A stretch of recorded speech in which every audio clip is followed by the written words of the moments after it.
আর একটা ব্যাপার হচ্ছে, একটা ছেলে সরকারি পরীক্ষায় বসছে, প্রায় 5 বছর হয়ে গেল, এরও ওইরকম প্রায় 30 বছর মতো বয়স হয়ে গেছে, বলছে স্যার কি করব, প্রাইভেটে কি চেষ্টা করবো। আমি বললাম এটা খুব দেরি হয়ে গেছে। প্রথম কথা হচ্ছে যে এই যে একটা ছেলে, ভারতবর্ষে এই যে অধিকাংশ ছেলেমেয়েরা 5 থেকে 6 বছর সরকারি চাকরির জন্য চেষ্টা করে, এটা খুব রিস্কি জিনিস। আমি বারবার বলছি কেন রিস্কি জিনিস, কারণ এই 5 থেকে 6 বছর যে কম্পিটিটিভ এক্সামের জন্য তারা যে স্কিলগুলো তৈরি করছে, বা স্কিল নয়, মানে যে পড়াশোনাটা করছে, সেই পড়াশোনাটা কোনো প্রাইভেট কোম্পানি কাজে আসবে না।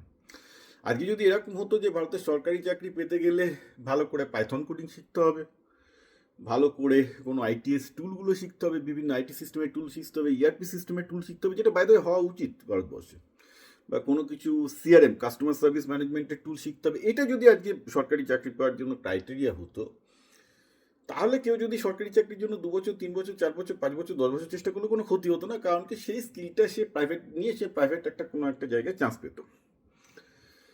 কিন্তু সরকারি পরীক্ষা হচ্ছে সেই ইতিহাস, ভূগোল, ম্যাথামেটিক্স, পুরনো সব জিনিসপত্র, যার কোনো বাজারে কোনো ভ্যালু নেই। সেটা প্র্যাকটিস করে আপনি কি করবেন? সেটা করে তো একটা রিস্ক হয়ে যাচ্ছে। 5-6 বছর ধরে যে ছেলেটা কোনো স্কিলই ডেভেলপ করছে না, যেটা প্র্যাকটিক্যাল স্কিল দরকার, তো তারপরে সে প্রাইভেট মার্কেটে সে কী পাবে? কিছুই পাবে না। বেসিক্যালি 5-6 বছর নষ্ট। এটা সবার সতর্ক থাকা উচিত, যারা বিশেষ করে সরকারি চাকরির পরীক্ষায় নিচ্ছে।